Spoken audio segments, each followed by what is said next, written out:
So, morning guys, welcome to the channel. First off, thank you so much for all your messages of support and your business and everything else. I'm going from strength to strength every day, a little bit better. Um, Lots of stuff happening with the company. We're shooting our own lures, right? So we've got some prototypes. Um,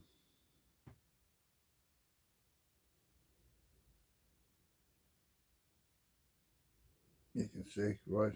Those are going to catch some fish, right? They were catching fish for me last year. Let me show you one close up. I mean, the camera is not very good. They assure me my camera is going to arrive today. So there you can see that's the bottom slot. It provides action on the fall. Got a top slot there for your hook. It's down into a very narrow little tail. Got incredible action. So you can see the lure in action on the channel there. There's a clip of Clive just pulling it around the place just so you can see what it looks like when it falls. But a really good little lure, especially if you're an estuary fisherman, you like to fish in the shallow stuff. That's going to do the business. It's going to be a while before, well, I don't have the time at the minute. You know, I barely had the time to just get the prototypes put together and all the rest. So it's myself and Charles from Seawolf Lures are going in on a partnership on that. So the Power Slide is the name of that bait. We have a couple more baits coming as well,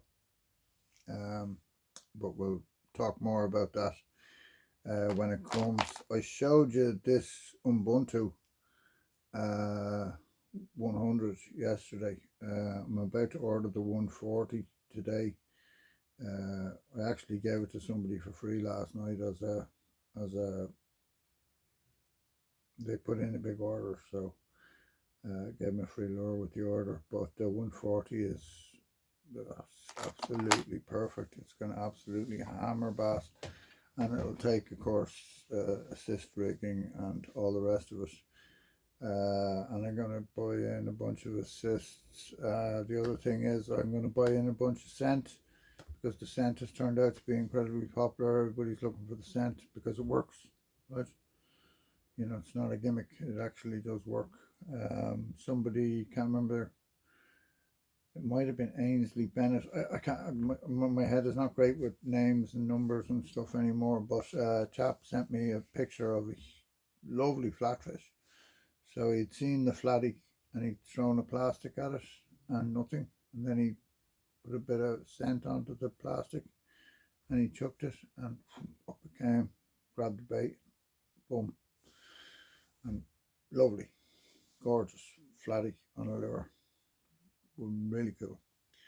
So so early season fishing, what are we talking about? What are we looking at? Right, well, it's like Bob Moss used to say, right? There are three places the fish can be. They're on the rocks, in the estuary, or they're on the beach, right? Now, in my experience, the coast will fish quite well early, and the estuary will fish quite well early. Some beaches will. Um, the best of the beach fishing tends to be in the summer. I don't know why that is. Probably because that's where the bait builds up or whatever. But I wouldn't ignore the beach either. I mean, I would check all three, you know. And if your ground is not producing, you know, move to new ground. Like, you know, like there are marks in Ireland that are kind of famous for bass, and fellas hammer them because they think, you know, there must be bass here, but they're just not always there. Like last year, a lot of fish stayed offshore most of the summer, and if you continued to coastal fish, you were fishing for fish that weren't there. They were a mile out, right? So you needed to change your tactics and move into the estuary or whatever, you know, move to a different coastal area where fish had come ashore, you know.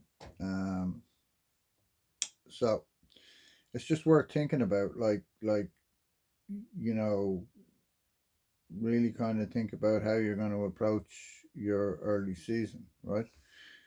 Uh, what else would I say? Well, the bait is small, right? It tends to be small, so I'll be fishing the Mad Eel 90 quite a bit because it's a lovely small little paddle tail.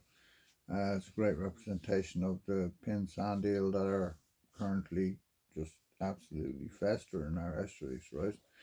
Uh, but I will also fish some bigger baits because what happens in March here, in one or two of our estuaries, we get some really big bass because they're in chasing the finnocks, they're in chasing the sea trout, right? Um, and things again have changed a little bit because now we have gilthead bream, loads of immature gilthead bream in our estuaries. So I know that the bass are coming in to take their share of those. So I did see somebody post. Well, I saw Dan Ed's post about the not the dark sleeper, the sleeper gill. You know, and he'd been getting a few fish on it. I've had loads of fish on the sleeper gill, particularly the IU one, because it looks exactly like a bream, right? Like it's the same profile, right? So when it comes to baits and like I think the most important thing is profile, like you know, is the shape. Uh, Second to that is color, like like. And when I say color, I don't mean like you know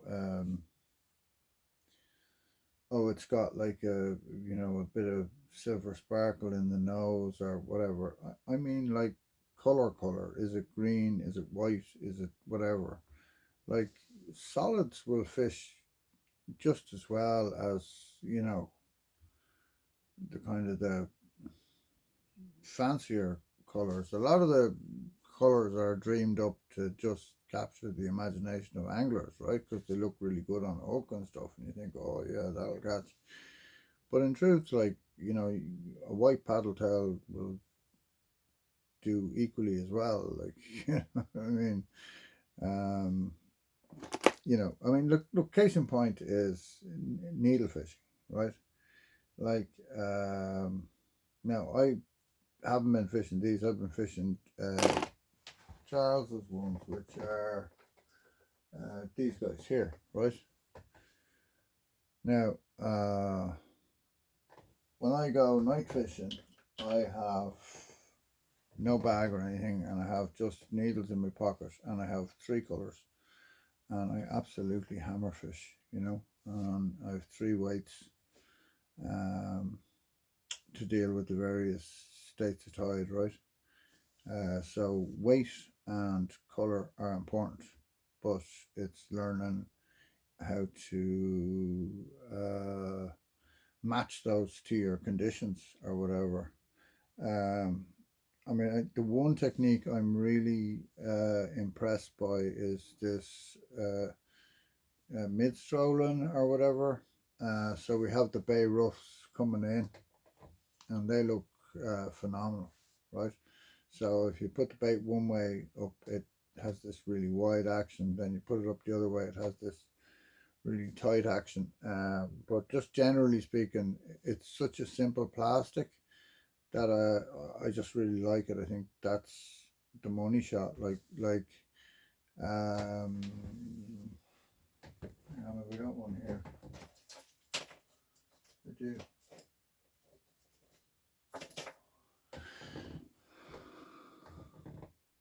That's the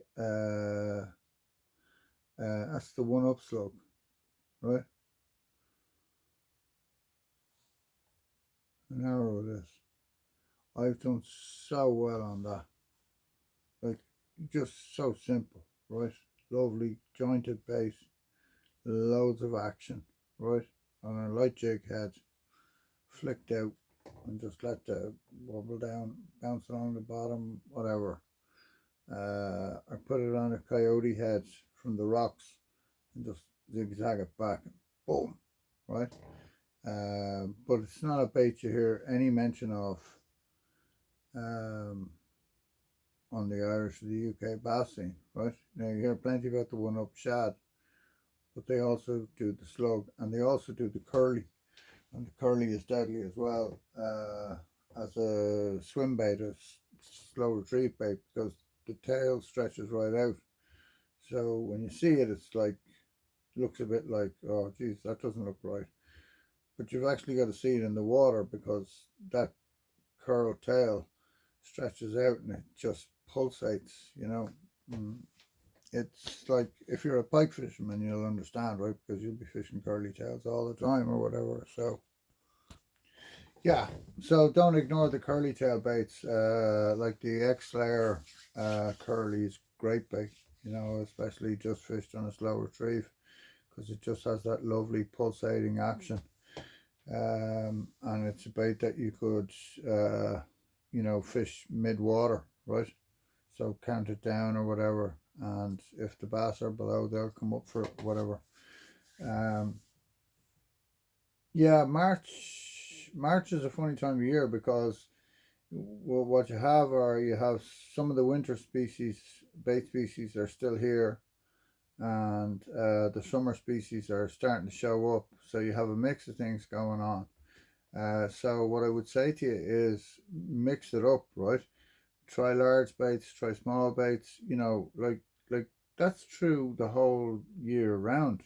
Like, I always carry, you know, I might have an S Petite 70, but I'll also have, you know, a feed popper 120, you know, just because you never know what they want on the day, right? Because you don't know what's in the water.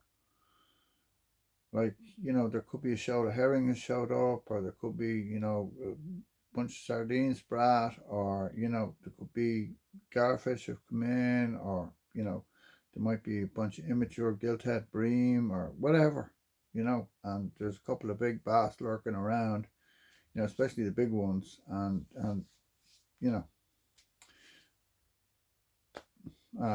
pollock. They love pollock. They feed extensively on pollock, right? That's why I have lots of lures in that kind of pollock color. Like, I mean, this fella, take this fella for example. I'd say now fished, I'd rather the bigger one, to be honest, but fished over kelp beds, that's going to be absolutely lethal. Like, you know, it's just lovely, pollocky, sheeny kind of glint to it, right? That's the Ubuntu.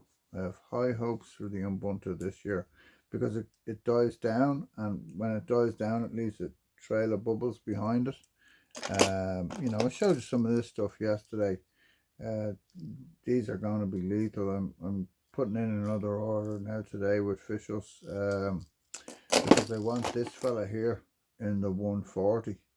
I'd say that's pretty much what I'm going to use night fishing this year, right? Because well, that and Charles's needles, obviously. I'll never walk away from Charles's needles. They're too good. But those, that's the first commercial needlefish I've seen that I've said, yes, that's exactly what I'm looking for.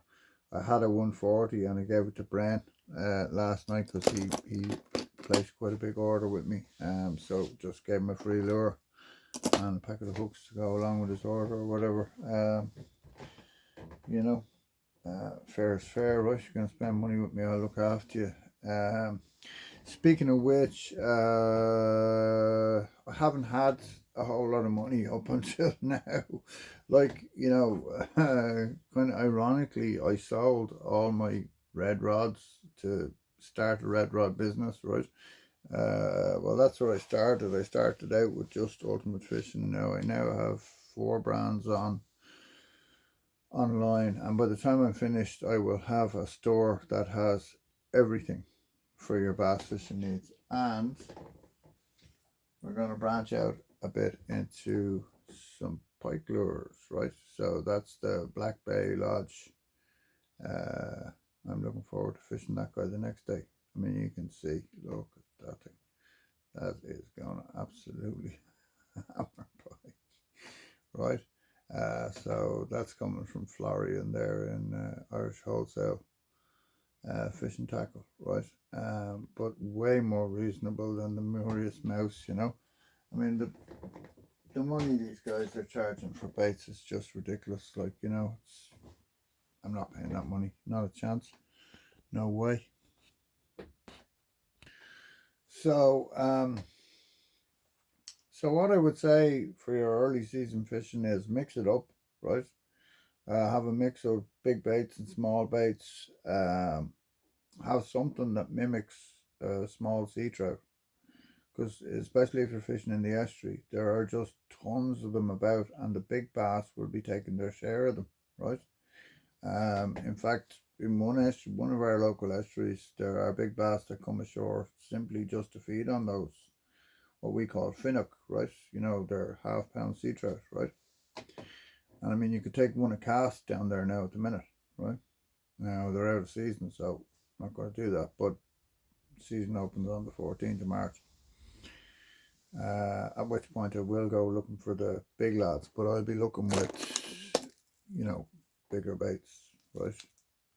Vision 110s and Vision 90s, and let's see if I got one here.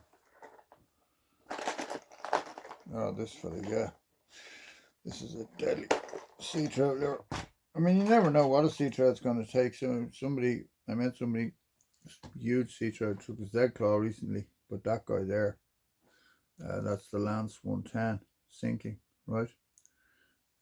It's got lovely tight action. It's just perfect sea trout lure, right? Big trout now.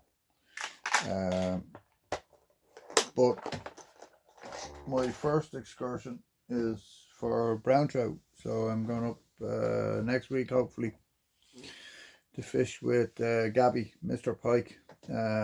You'll find him on Instagram. Possibly one of the best guides I've ever been with. He's just really professional, really nice guy. He fishes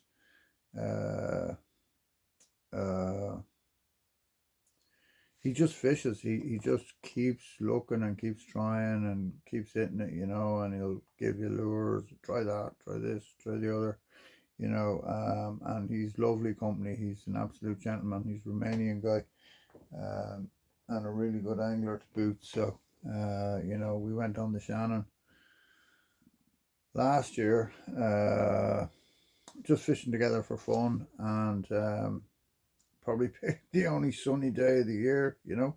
I hooked and lost one pike, but I think he landed 4, and I learned so much just from watching him, like how slowly he was fishing that guppy along the bottom, like, you know. And like, there's lots of stuff from pike fishing that you could take over to bass fishing, right?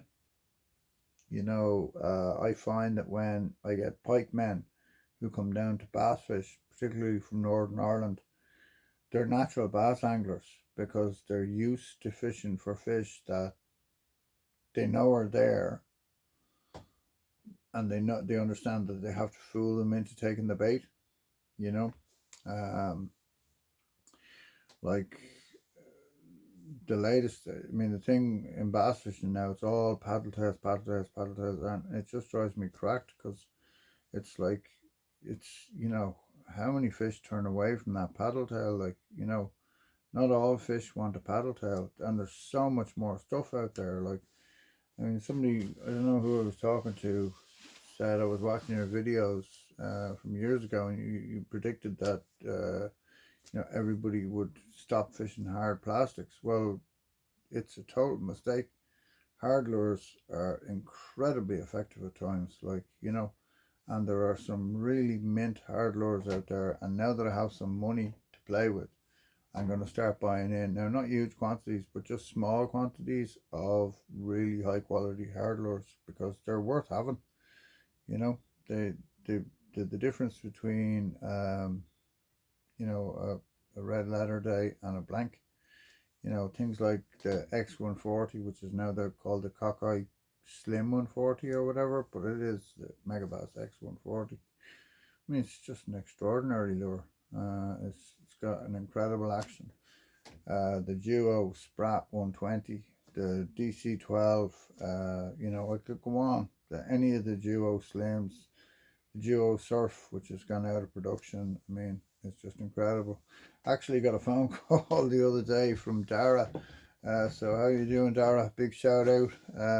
You can tell the missus you got to mention. His wife was giving out. He's like, not that fella again. You watching that fella again? You feel like he's after moving into our house.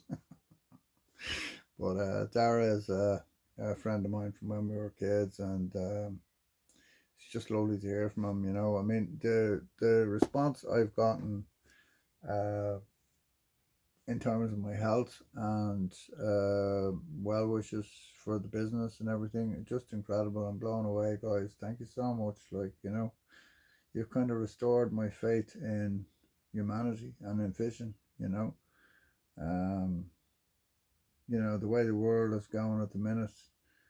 Uh, it's just nice to see something that is just nice, like, that is just compassionate and kind and decent, and, not driven by competition and trying to be the best and all of that stuff. Like, that just, I have no interest in any of that. Like, like, I won't take sponsorship or any of that stuff. I just won't, because I won't have anybody hedge me into saying that this product is such and such if I don't believe it. Just not going to do it, like, and I see guys kind of pushing themselves online and everything, and I just, okay, fair enough, like, but you know why, like, why, why do it, like, it doesn't make any sense to me. But look, people like what they like, everybody's free to do whatever they want. I'm not criticizing anyone or anything. I just don't understand it. Like, you know, I could take the GoPro and go out fishing and, just cast and catch fish after fish and, get thousands of views. But what's the point in that? Like, you know what I mean? Like, if you want that, actually get up off your arse and go out fishing, like, you know what I mean? Instead I decided to, like, actually sit down and try and help people get into fishing, right? And particularly help new guys, like, um, and give them information that otherwise they might not get, and show them a friendly face in fishing, because there are some abrasive characters. Like fishing seems to attract the very best and the very worst, is my experience, um, but don't let anybody force their opinions on you or their ideas. Go out and form your own ideas, and mix it up and change it up and try the stuff that you want to try. Um, because eventually you'll have success, you know. Um, yeah, that's it. And like, I see all these Timu, cheap Chinese lures coming in and da da da da da. And yeah, they work, right? Once or twice. But you hook a 13 or 14 pound fish on one of those bad boys, I wish you well, because that fish won't get landed. It'll snap that lure in two. When you compare that to what you can get for reasonable money, right? That's why I got the fish stuff in. I mean, look at that. That is just such a clever idea. It's like a crossover between a hard lure and a metal lure, right? When the joeys are in, that's just gonna take fish after fish. It's 30 grams. It'll go like an absolute bullet. And look at the smaller size. That's gonna murder fish in the estuary. Like, it wobbles like that. You know what I mean? You can even see the flashing it there. Like, I mean, it's just, absolutely deadly. I mean, Fish Us as a company, I think, are just. Today is Fish Us Day. I'm gonna order the shallow runners. Gonna order some of the jerks for trout fishing. I'm gonna do a lot of trout fishing this year. Those big brown trout are just addictive, man. They're incredible fighters, right? And we're fishing it's there somewhere. It's up there. The 722 favourite 722. You know, that's what I fish in the estuary, by the way. A lot of the time I'm fishing a 722 force 24 gram, because it allows me to throw all the baits I need to throw, right? If I need to throw an 8 gram lure, I can throw an 8 gram lure, but if I need to throw an 18 gram lure, I can also throw that, like, you know what I mean? So it has me covered, kind of, and I don't find the 7 foot or 7.5 foot to be a disadvantage. I find it to be an advantage, because oftentimes the fish are at my feet, like there'll be a rack of bubbleweed and the fish are just there, like they're just on the edge of it, you know what I mean? Like I'm dropping a haze down, you know, just 4 or 5 foot out and just running it along, and bang, you know what I mean? Or a sleeper craw or whatever, creature bait or whatever. So the obsession with kind of 9 foot rods, you know, yeah, I like a 9 foot rod, right? I do. I like to have a big rod on the beach, but in the estuary, no, I don't. I fish much smaller and much lighter. Um, because it's easier. Like you can, you know, you're in tighter corners and you're thrown into little pools and fishing little gutters and fishing, you know, sand flats as they flood and stuff. And like oftentimes you can see the fish coming and stuff. So, you know, um, so yeah, I would say to you, have a think about the shorter rods. So we've lots of stuff coming. Obviously, I started building baits this week. So let me give you a look at. It's got a little bit dirty now, but let me give you a look at the results. So you can see that's you can see the bit of chartreuse shining through there, right? It's got slit in the bottom, slit in the top for your hook. That's going to kill some fish, right? I don't mean kill them. I say kill them, I mean catch them, right?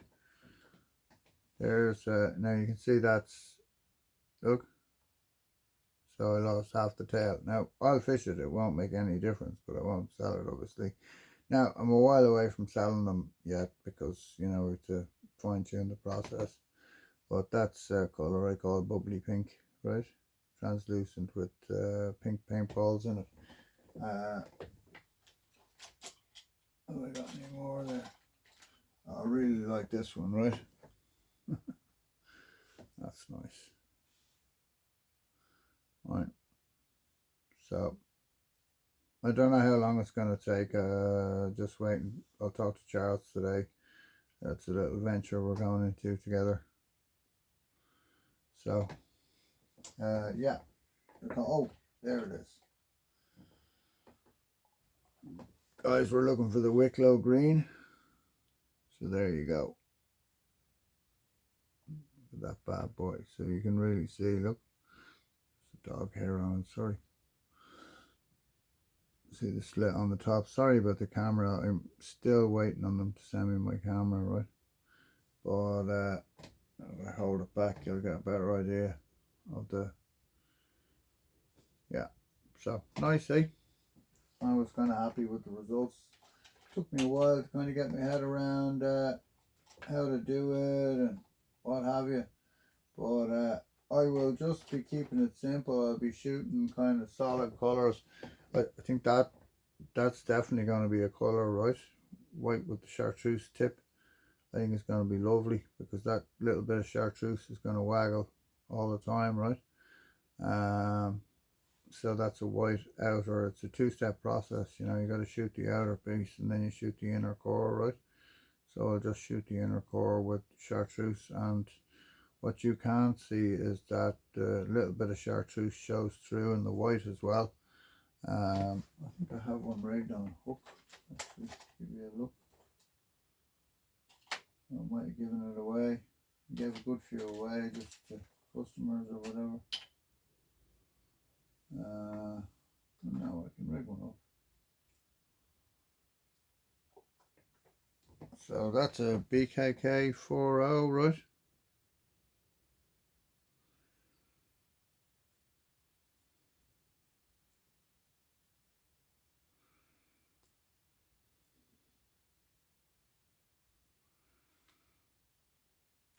Pull that down out of the way.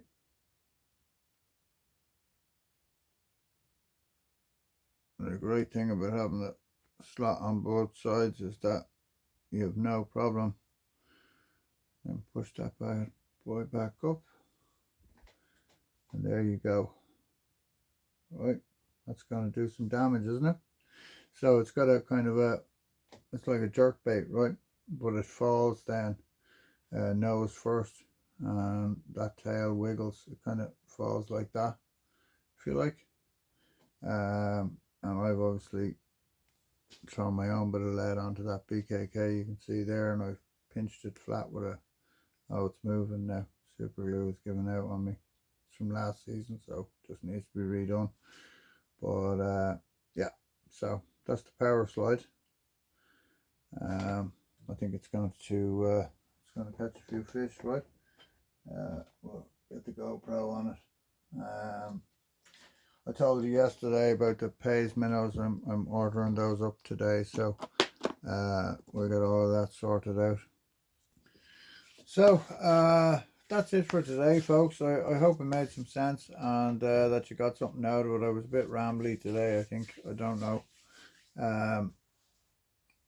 I'm gonna do the dark sleepers and stuff the next day and talk you through those, because those are what I call like super realistic baits.